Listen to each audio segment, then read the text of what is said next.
Badan Pusat Statistik atau BPS mencatat neraca perdagangan Indonesia kembali surplus pada Juli 2025 sebesar 4,17 miliar dolar Amerika Serikat. Surplus pada Juli 2025 ini lebih ditopang oleh surplus pada komoditas non-migas yaitu sebesar 5,75 miliar US dollar.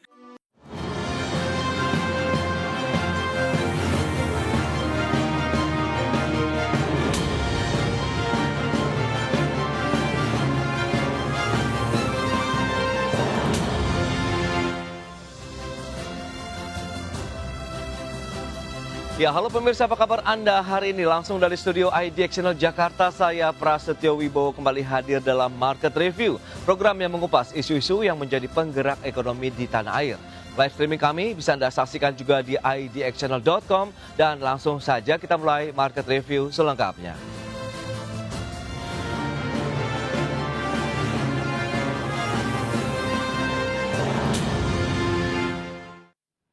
Indonesia kembali mencatatkan surplus neraca perdagangan di bulan Juli 2025 mencapai 4,17 miliar dolar Amerika Serikat.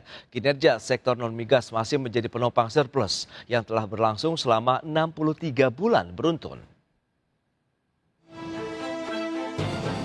Badan Pusat Statistik atau BPS mencatat neraca perdagangan Indonesia kembali surplus pada Juli 2025 sebesar 4,17 miliar dolar Amerika Serikat.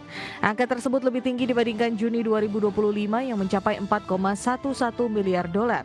Dengan demikian tren surplus telah berlangsung selama 63 bulan berturut-turut sejak Mei 2020. Deputi Bidang Statistik Distribusi dan Jasa BPS Puji Ismartini menjelaskan, surplus Juli terutama ditopang oleh kinerja komoditas non-migas yang mencapai 5,75 miliar dolar Amerika Serikat.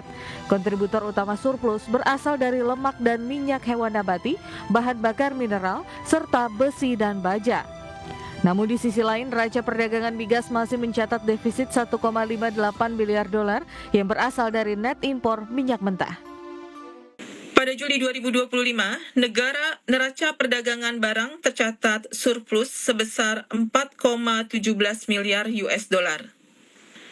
Neraca perdagangan Indonesia dengan ini telah mencatat surplus selama 63 bulan berturut-turut sejak Mei 2020. Surplus pada Juli 2025 ini lebih ditopang oleh surplus pada komoditas non-migas yaitu sebesar 5,75 miliar US dollar.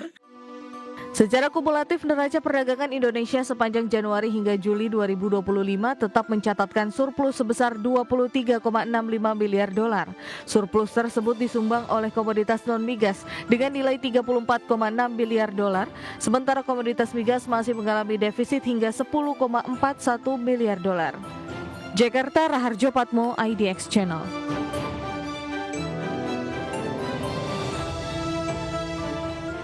Ya, pemirsa, untuk membahas tema kita kali ini, sektor non-migas topang surplus neraca perdagangan, kita sudah tersambung melalui Zoom bersama dengan Bapak Ajib Hamdani, Ketua Komite Tetap Bidang Fiskal Kadin Indonesia, kemudian juga Profesor Aryawan Gunadi, beliau adalah pakar hukum bisnis internasional Universitas Tarumanegara dan ASEAN University International. Langsung saja kita sapa ini. Halo Pak Ajib. Iya, halo Mas Pras. Apa kabar Pak? Sangat baik Mas Pras. Baik, terima kasih atas waktu yang disempatkan. Prof. Aryawan, apa kabar? Halo Mas Pras dan Pak Ajib, selamat sukses untuk kita semua. Baik, terima kasih atas waktu yang disempatkan. Menarik, sebelum membahas lebih jauh ini, Prof. Aryawan mungkin bisa mereview seperti apa kinerja ekspor dan impor Indonesia kalau kita lihat ini pasca kesepakatan tarif resiprokal antara Amerika Serikat, Indonesia yang sudah tercapai di level 19% ini, Prof.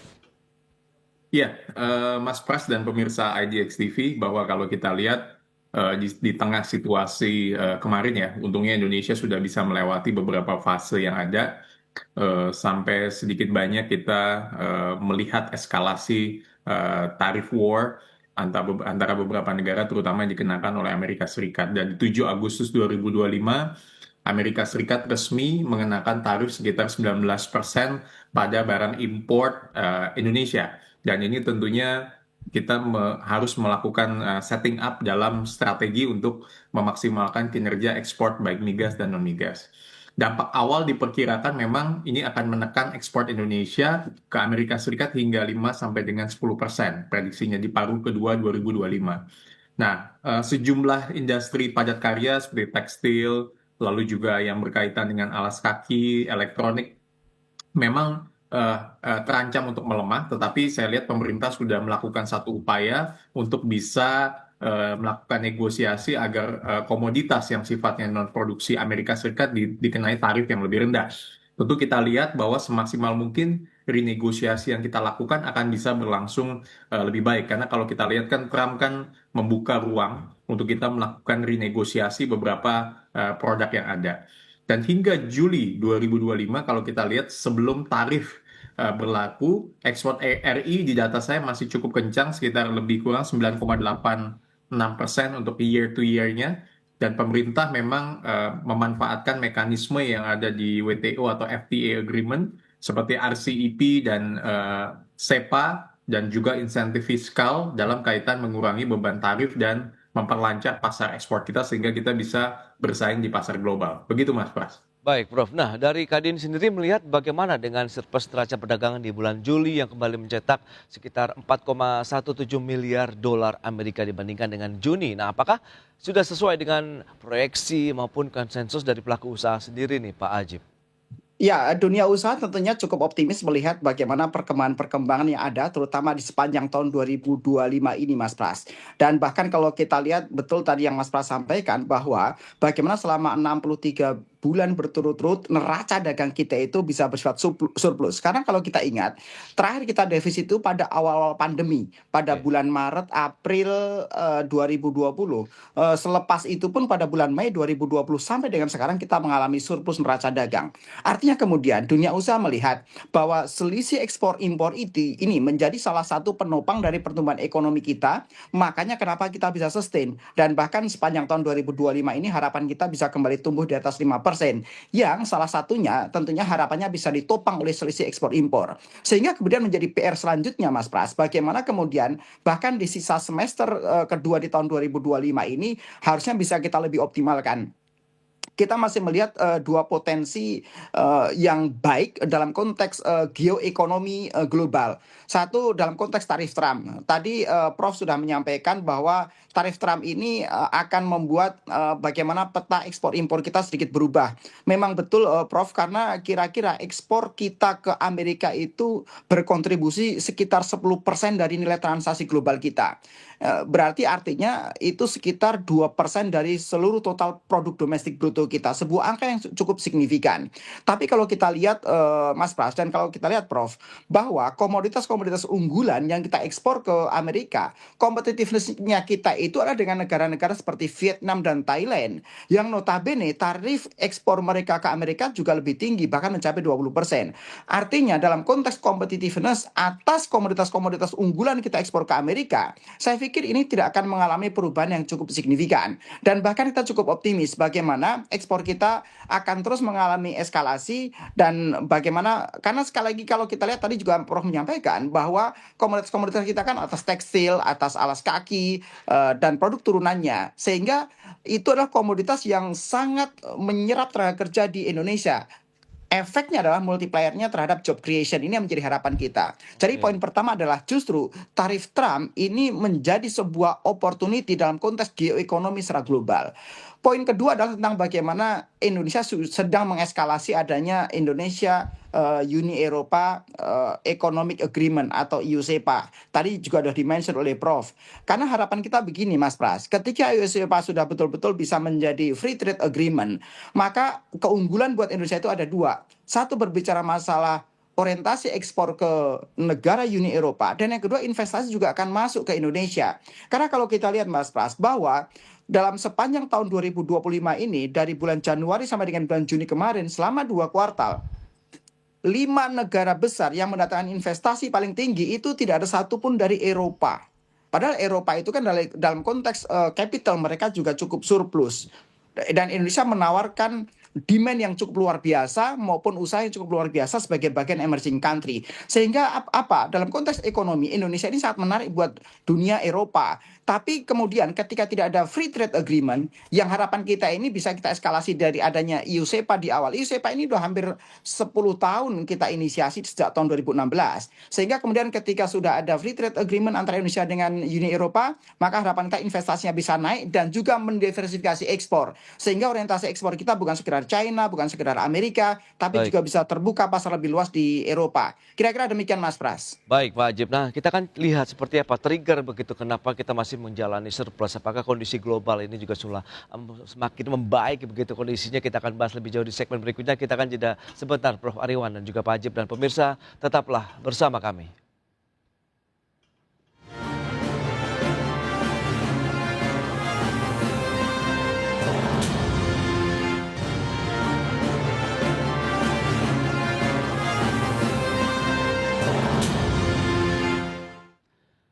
Baik pemirsa, terima kasih Anda masih bergabung bersama kami dalam Market Review, dan berikutnya kami sampaikan data seperti apa sih kinerja surplus neraca perdagangan Indonesia. Data selengkapnya bisa Anda saksikan di layar televisi Anda. Ini dia trennya seperti apa dari Januari sampai dengan Juli 2025 ini.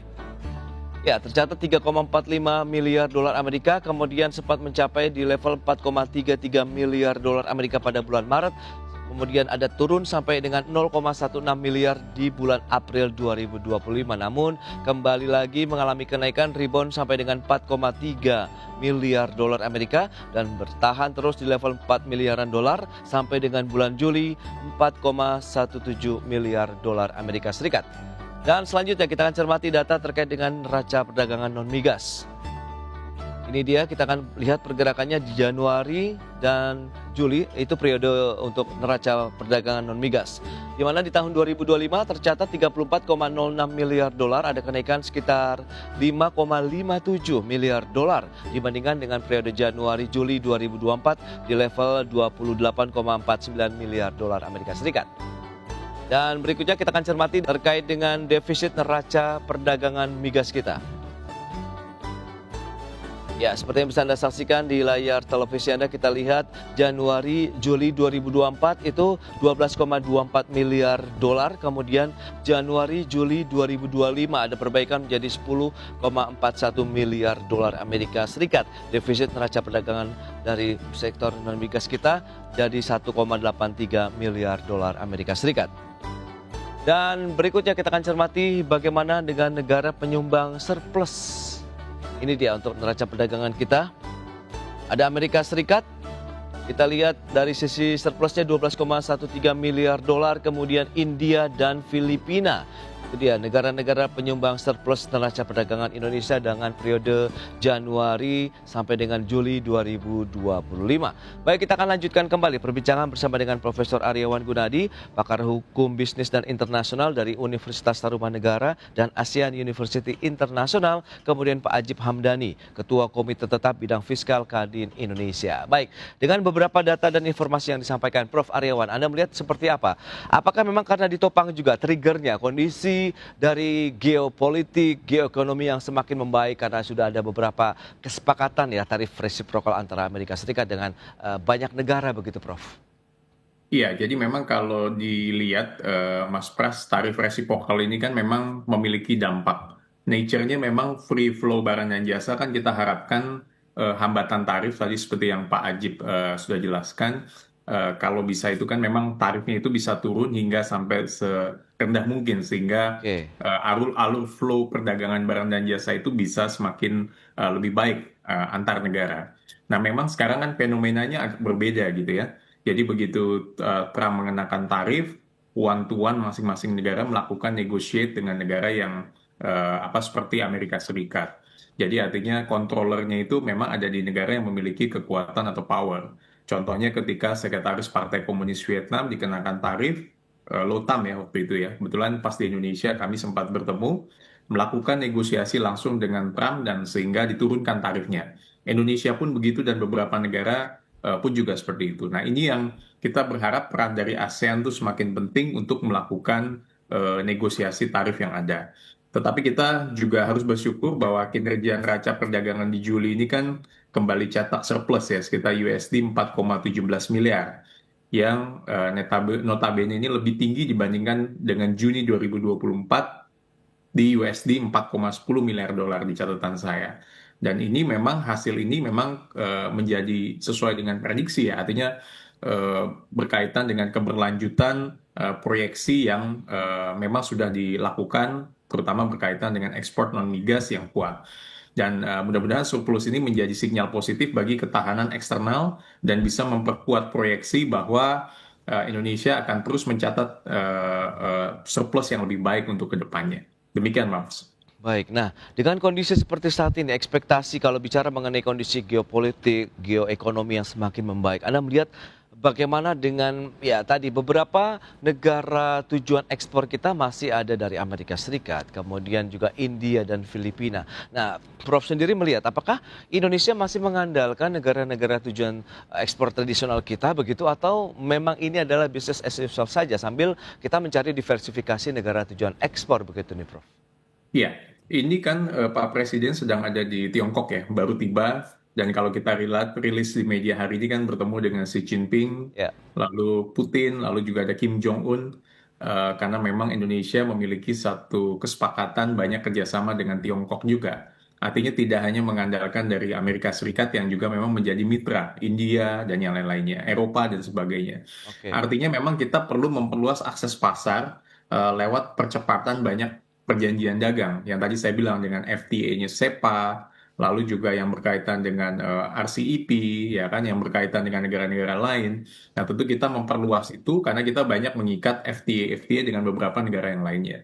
Tetapi kalau kita lihat, kelihatannya Indonesia dengan Tiongkok akan memiliki banyak kemitraan dalam kaitan dengan infrastruktur dan yang lain-lainnya. Juga beliau kan, Pak Presiden juga sedang menjalin banyak kerjasama dengan Arab Saudi dan beberapa negara-negara belahan lainnya, Eropa Timur dan sebagainya. Artinya ini menjadi satu momen yang menurut saya sangat baik untuk kita bisa melakukan diversifikasi ekspor dan juga mendorong diversifikasi komoditas lewat hilirisasi. Demikian Pak Pras. Baik, nah Pak Ajib, kalau kita lihat dari sisi nilai ekspor Indonesia di bulan Juli yang mencapai 24,75 miliar dolar, naik sekitar 9,86% atau nyaris 10% begitu dibandingkan dengan Juli tahun 2024. Nah, apakah realisasi kinerja ekspor ini hanya momen siklikal saja atau memang trigger-trigger positif saat ini seperti yang sudah disampaikan Prof tengah menyelimuti nih dunia internasional begitu Pak Ajib? Sebenarnya begini Mas Pras, Ya. perlu kita bedah tentang komoditas-komoditas unggulan yang menjadi penopang signifikan dari surplus neraca dagang ini. Ya. Dan kalau kita lihat Mas Pras bahwa dalam konteks kekinian, dalam konteks bulan Juni, Juli dan bahkan sepanjang 2025 ini, sektor-sektor yang menopang secara signifikan itu lebih banyak dari industri sektor manufaktur maupun dari katakan dari minyak nabati maupun hewani. Artinya apa? Sebenarnya kemudian ekspor-ekspor yang sebelumnya termasuk misalnya batu bara dan lain-lain itu mengalami kontraksi. Yes. Kalau kita bandingkan bahkan ketika pada bulan Juli 2025 ini memang nilainya tinggi betul. Konteksnya batu bara misalnya sebagai perbandingan komoditas. Tapi kalau kita bandingkan dengan Juli tahun 2024 sebenarnya terkontraksi atau turun sekitar 6,96%. Nah, artinya begini Mas Pras. Ketika kemudian Indonesia sudah mulai bergeser pada orientasi ekspor atas barang-barang industri dan barang-barang yang memiliki kompetitivitasnya tinggi, maka itu akan lebih sustain untuk kedepannya. Jadi harapan kita bagaimana sektor industri di Indonesia itu juga bisa bertumbuh menopang lebih dari 20% PDB. Karena sementara ini Mas Pras itu masih di bawah 20, di angka 18-19%. Idealnya kalau kita ingin jump ke negara maju, maka kita harus memperkuat industri kita. Nah, kemudian terkait dengan masalah bagaimana PR kita untuk terus mendorong stabilitas neraca dagang dan agar terus surplus. Dunia usaha melihat ada 2 PR, Mas Pras. Yang pertama berbicara masalah diversifikasi pasar. Tadi Prof juga sudah membedah dan menyampaikan tentang bagaimana orientasi pasar ekspor kita harus kita tingkatkan. Dan kita harus lebih banyak mendorong kerjasama secara bilateral dengan negara-negara lain. Walaupun sebenarnya perlu kita akui dan perlu kita apresiasi Mas Pras, bahwa negosiasi yang didapat oleh Presiden Prabowo dengan Amerika Serikat itu adalah negosiasi terbaik. Karena tadi juga Prof menyampaikan bahwa dalam konteks kekinian, dalam konteks kekuatan geoekonomi global, maka call-nya itu ada di negara yang kuat. Sekarang Mas Pras bisa bayangkan, Amerika dengan kekuatan PDB sebesar 26 triliun US dollar, negara nomor satu kekuatan ekonomi dunia, negosiasi dengan Indonesia, itu yang nilai kekuatan ekonominya sekitar 1,3 triliun US dollar, nomor 15 besar dunia, tapi kita Oke. mendapatkan rate yang terbaik di angka 19%. Jadi artinya dunia usaha mengapresiasi itu. Jadi the next yang perlu kita pikirkan adalah bukan sekedar berbicara masalah diversifikasi ekspor, bukan hanya berbicara masalah bagaimana menambah Ya. pasar-pasar dan konteks kerjasama bilateral, tapi poin kedua yang tidak kalah pentingnya adalah bagaimana kita mengevaluasi kebijakan-kebijakan dalam negeri sehingga kita bisa menekan yang namanya high cost economy, Mas Pras.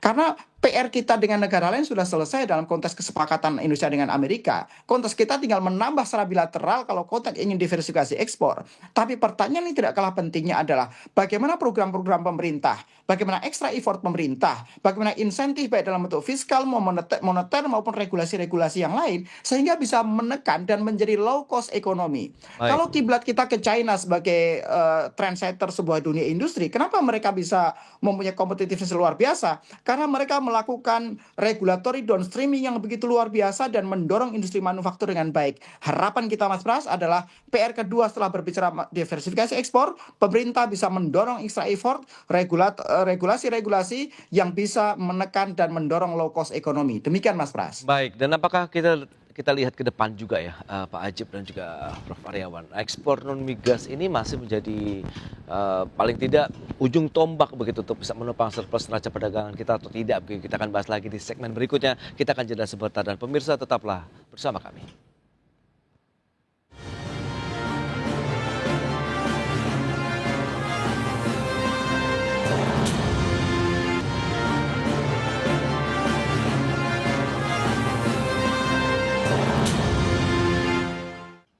Baik, pemirsa, terima kasih Anda masih bergabung bersama kami dalam Market Review dan kita akan lanjutkan kembali perbincangan menarik ini tentunya bersama dengan narasumber kita, Bapak Ajib Hamdani, Ketua Komite Tetap Bidang Fiskal Kadin Indonesia, kemudian Profesor Aryawan Gunadi, Pakar Hukum Bisnis dan Internasional dari Universitas Tarumanegara dan juga ASEAN University International. Nah, menyikapi kondisi seperti saat ini Pak Ajib, nah lantas kalau kita bicara mengenai sektor non-migas, dalam beberapa tahun terakhir selalu menjadi unggulan begitu bagi Indonesia dalam meningkatkan surplus neraca perdagangan. Anda melihat bagaimana, seberapa kuat daya topang juga dari sektor non-migas kita ke depannya begitu Pak Ajib?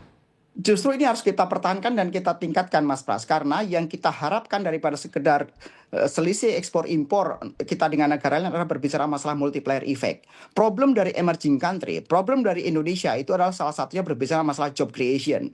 Sehingga kemudian kalau pemerintah bisa mendorong industri manufaktur bisa menjadi penopang dan orientasi komunitas-komunitas ekspor yang lain, maka ini akan sangat bisa menjawab permasalahan ekonomi bangsa kita. Dan bahkan kalau kita lihat Mas Pras, salah satu dari cita dari Presiden Prabowo Subianto adalah berbicara masalah hilirisasi. Bagaimana membangun ekonomi-ekonomi dari daerah. Ini sejalan dengan semangat tentang bagaimana mendorong industri manufaktur. Ini sejalan dengan yang namanya hilirisasi. Tadi Prof. Aryawan juga sudah menyampaikan. Tapi poinnya adalah dunia usaha terus mendorong agar bagaimana peningkatan nilai tambah atas komunitas-komunitas unggulan itu lebih didorong dan lebih ditopang dengan baik. Dan bahkan kalau kita lihat bukan hanya berbicara masalah hilirisasi sektor-sektor strategis di mineral dan batu bara, tapi juga termasuk bagaimana hilirisasi atas komunitas-komunitas yang lebih banyak menggandeng semua stakeholder dan para pelaku ekonomi di daerah, Mas Pras, termasuk sektor agriculture, fishery, and farming. Kalau kemudian pemerintah bisa mendorong ekosistem bisnis yang memberikan nilai tambah maksimal seperti itu, dan kemudian barang jadi ataupun barang setengah jadinya kemudian diekspor, maka sekali lagi kita dan Indonesia bukan hanya sekedar diuntungkan dari selisih nilai ekspor impor yang memberikan keuntungan terhadap pertumbuhan ekonomi, tapi lebih daripada sekedar itu. Tapi berbicara masalah job creation, tapi berbicara masalah penyerapan tenaga kerja, dan ini tentunya sangat bermanfaat buat masyarakat Indonesia. Dan kalau kita lihat pesan dari Pak Prabowo itu sebenarnya sederhana buat teman-teman pengusaha, Mas Pras. Buat para pengusaha, silakan Anda berpikir masalah penyerapan tenaga kerja, berbicara masalah menyerap pengangguran. Kemiskinan biar menjadi urusan pemerintah. Nah, sebenarnya kita sudah melihat bahwa pemerintah juga fokus dengan job creation. Berbicara job creation itu berbicara masalah yang bisa diandalkan sektor manufacturing pasti. Berbicara industri pengolahan. Dan sejalan dengan itu, maka ketika Indonesia bisa membuka diversifikasi ekspor, bisa membuka pasar baru di luar negeri, maka harapan itu adalah atas komoditas-komoditas yang bisa banyak menyerap tenaga kerja dan memberikan nilai tambah atas komoditas-komoditas unggulan di Indonesia. Demikian Mas Pras. Baik. Ini menarik, Pak Ajib. Nah, Prof. Aryawan, Anda melihat bagaimana dengan kinerja surplus neraca perdagangan kita yang juga masih ditopang oleh sektor non-migas? Anda melihat seberapa jauh juga resiliensi dari sektor non-migas nih untuk menopang perekonomian nasional secara keseluruhan ke depannya begitu, Prof? Iya, jadi kan kalau dilihat ekspor non-migas Juli 2025 mencapai 23,81 miliar. Dan itu naik sekitar 12,83 dibandingkan dengan Juli kalau kita compare di tahun 2024 di USD 21,10 miliar Ya. dolar. Nah, terutama ini kan ada negara-negara seperti China, Amerika Serikat, dan juga dengan India. Nah, ini memang kalau dilihat yang untuk non-migas, China, Amerika Serikat, dan India masih menyerap ekspor non-migas terbesar dari Republik Indonesia. Dengan total 41% di Januari sampai Juni di data saya 2025. Dan data BPS juga kalau kita lihat pangsa non-migas ke China 22,8%, Amerika Serikat 11,5%, India 7%.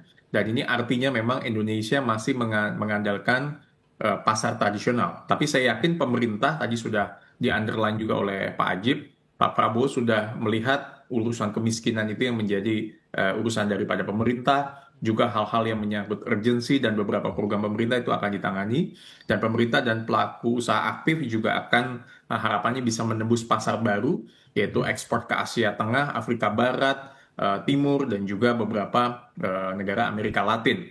Dan ini yang kita lihat bahwa upaya diversifikasi ini harapannya untuk bisa mengurangi daripada resiko ketergantungan dan membuka peluang di pasar non-tradisional. Apalagi kemarin sempat ada gonjang-ganjing mengenai Selat Hormuz, lalu berkaitan dengan beberapa kendala-kendala geopolitik lainnya. Jadi kalau dilihat memang dengan Pak Presiden mengambil langkah, walaupun kemarin sempat ada katakanlah ketidakstabilan secara politik, tetapi mudah-mudahan ini menunjukkan ke masyarakat dunia bahwa Indonesia itu safe, aman, dan kita juga tetap ingin bermitra dengan negara-negara Asia lainnya seperti Tiongkok dan yang lain-lainnya. Begitu Pak Mas. Baik, nah kalau kita bicara mengenai strategi apa yang harus dilakukan oleh pemerintah, pelaku usaha ini Prof. Aryawan untuk bisa menjaga kinerja dari sisi ekonomi kita baik ekspor maupun importasi yang terutama untuk bahan baku sendiri juga supaya bisa menggerakkan lagi roda industri di Indonesia seperti apa nih Prof. Aryawan? Ya, yang pertama adalah tentu yang pernah saya sampaikan bahwa kita harus mendorong diversifikasi komoditas